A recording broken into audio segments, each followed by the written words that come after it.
10월 18일 새벽기도회 시작하도록 하겠습니다. 15일부터 16일까지 덕평 RUTC에서 있었던 RU 박사원 강의 정리하도록 하겠습니다.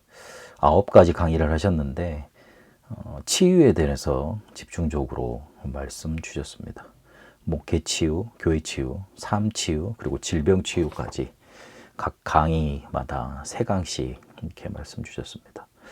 먼저 목회 치유는 교회 치유입니다.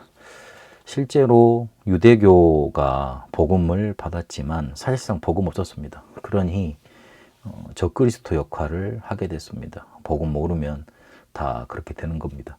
실제로 옳게 하는 것이었는데도 세상은 더 유대교가 맞다고 말을 하겠지만 적그리스도 역할을 했습니다. 그래서 마귀 자녀라고 예수님은 결론을 냈고, 그리고 마귀의 집 망대가 만들어져 있다, 생각 마음속에 귀신이 집 지어놨다까지 하셨습니다.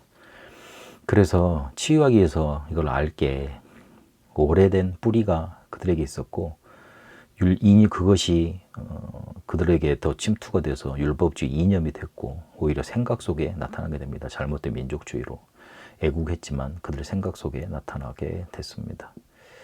선민사상, 야외사상, 메시아사상, 복음과는 전혀 반대되는 사상 아닙니까? 그게 이념으로, 그리고 그들의 생각 속에 파고든 겁니다. 소수가 복음으로 이것을 치유했던 겁니다. 그래서 깨닫기만 해도 됩니다. 성삼위 하나님이 임하시지 않으면 우리도 실제로 이렇게 적그리스도처럼 복음을 막는 그런 사람으로 살 수밖에 없는 겁니다. 그래서 이게 각인되어져야 됩니다. 초대교회가 한계에 도달했습니다. 그러니 우리는 안 되는데 왜 저들은 되어지지? 그런 질투심이었는지는 몰라도 실제로 세계 선교를 방해했습니다. 바울의 전도 활동을 방해했고 정식 사도가 아니라고까지 그렇게 말했지 않습니까? 사도행전 11장 1절에 18절까지 이방인 식사했다고 교회 안에 논란이 일어났습니다. 사실상 그걸로 그들의 사역은 끝난 겁니다. 하나님은 안디옥 교회를 세우게 하시고 거기다 바울을 보내서 복음 제도를 이해한 사람들로 통해 세계 복음을 하신 겁니다. 이게 사단의 요새까지 이어졌다고 바울은 밝히고 있습니다. 왜 이렇게 한계가 봉착했습니까? 육신적인 것, 소론에 잡혔던 겁니다. 3년간 보혜사 성령에 대해서 본질적인 것을 말씀 주셨는데 그거 실제로 놓쳤습니다. 갈보리산에서 부활을 목격했지만 충격이었지 믿음으로 그것을 받은 게 아니었습니다. 미션을 감람산에서 받긴 했지만 그게 그냥 우리들이 힘드니까 여기서 빠져나올 수 있는 희망이었다고 생각을 했지, 실제로 뭔가 이걸 정말로 해야 되겠구나, 그거를 미션으로 받지를 못했던 겁니다. 그러니까 이게 예수님이 복음을 주시고 미션을 주시고 능력의 말씀을 주셔도 육신적인 것으로만 해석했던 겁니다. 그러니 40일도 그냥 단순히 희망적인 것으로, 그러니까 당연히 40일 끝나고 난 다음에 사도행전 1장 6절에서 7절까지 보니까 이스라엘 나라를 회복하심 이때입니까? 그렇게 묻지 않습니까? 그리고 10일 기도했던 것도 불가피한 집중이었던 겁니다. 살아남으려고 했으니까요. 한계 오는 사람들은 사도행전 2장 42절도 개인주의로 받고, 그리고 2장 43절 45절에 그 빛의 경주를 받지 않고 그것도 물질로 그냥 물질 많구나 그렇게 받게 되는 겁니다. 그래서 시급한 것이 망대 치유다. 7망대 여정 이정표, 이걸로 정말 각인시키고 바꿔줘야 된다 그랬습니다. 로마 교회도 세계복음화를 했긴 했습니다만은 전쟁만 일으켰습니다.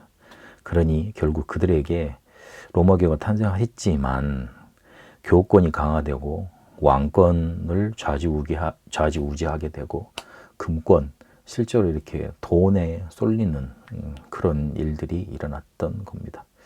많은 전쟁들이 일어났고 좌파 우파하는 그런 사상들이, 하나님 보이지 않는 사상들이 일어났고 이념들이 본격화됐습니다.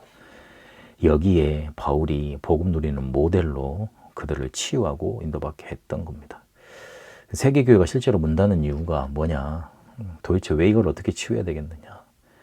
치유가 실제로 안 돼 있는 겁니다. 그래서 내 안에 망대가 사실상은 무너져 내려버려져 있는 겁니다. 그래서 이거를 회복시키는 거, 복음 망대를 회복하는 거, 그게 가장 시급한 것이다. 날 위해서 본격화해야 된다. 그렇게 말씀 주셨습니다. 그러면서 결론에 진짜 우리에게 응답은 뭐냐? 뭐가 좀 생기고 잘 되는 게 응답이라면 다른 종교에서도 하지 않냐. 우리에게 진짜 응답은 성경의 전도 역사가 그대로 일어나는 것이다. 그렇게 정리를 하고 메시지 마무리하셨습니다.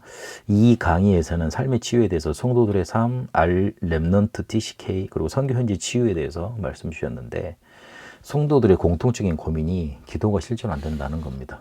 그래서 거의 기도할 수 없는 상태에 지금 처해 있습니다. 성도들의 삶을 치유해야 되겠는데 제일 문제되는 게 가난과 질병과 무능인 겁니다. 그래서 기준을 어디에 둬야 되느냐? 복음적인 기도 누리는 거 거기에 둬야 됩니다. 복음적인 기도를 누리게 되면 오직 힘 생기니까 오직을 발견하게 되고 유일성을 기다릴 수 있게 되고 다른 사람이 알게 되고요. 그리고 재창조에 도전할 수 있게 되는 겁니다. 그래서 반드시 300%를 찾아내도록 가르치라. 이게 기도응답의 키다. 이게 더 쉽다. 개인의 업을 살려내고 교회를 살려내고 전도 선교도 이 응답과 은혜 속에 설렘 속에 되어질 수 있도록 300%를 찾아내도록 가르쳐라. 렘넌트 TCK 치유는 렘넌트로 TCK들이 방황할 수밖에 없는 나이입니다. 그래서 자아를 발견해서 포기하기도 하지 않습니까? 그래서 40일을 예수님이 말씀하셨다는 것은 굉장한 각인시키는 거 말씀하셨던 겁니다. 우리 렘넌트들이 지금 준비하는 것은 미래 평생으로 연결되어지기 때문에 7망대 여정 이정표 가지고 24, 25 영원할 수 있도록 이들에게 각인될 수 있도록 성경과 자료, 역사의 증거를 가지고 전달을 해라. 그리고 7달란트 찾아내는 방법, 그리고 이걸 가지고 독소 시대의 문제에 대한 답, 실제로 포럼해 줘야 된다. 그래서 삶의 치유의 목표는 플랫폼 파수망대 안테나가 망대 여정 이정표로 서는 겁니다. 그리고 하나님이 함께 하시는 시스템, 그리고 오직 율성 재창조의 시스템 나오는 겁니다. 선교 현지도 지금 중심이 의식주로 되어 있습니다. 왜냐하면 극도로 이렇게 빈곤한 상태에 있기 때문에 그럴 수밖에 없는 것 아닙니까? 실제로 노예포로 속국 이 병에서 못 빠져나오고 있는 겁니다. 그런데 이들에게 못 가르쳐 주는 게 있습니다. 흑암망대가 그들에게 먼저 든든히 서 있는데 이걸 못 가르쳐 주고 있는 겁니다. 그래서 복음 전할 때 계몽식 깨우쳐 주고 스스로 일어설 수 있도록 그리고 선교사 파송할 수 있도록 당신들이 일어서서 이제 실제로 파송을 해라. 다른 사람 살리러 가라. 그렇게 복음의 방향을 제시해 줘야 되는 겁니다.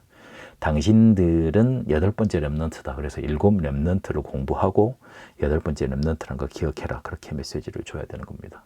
그래서 응답 받으려고 말고 모든 시작을 7망대, 모든 현장은 7여정, 모든 지역에 7 이정표 세우는 그걸 해 나가야 되는 겁니다.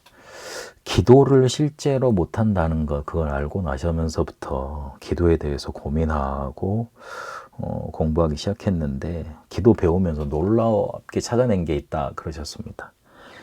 앞선 시대의 사람들이 전부 다 호흡 기도를 했더라. 이 부분에 대해서 발견했다 그랬습니다. 그래서 힘 얻으면 안 되니까 이 힘을 얻을 수 있도록 정말 기도 이 부분으로 들어가야 된다 강조하셨습니다. 그리고 3강의 때는 질병 치유입니다.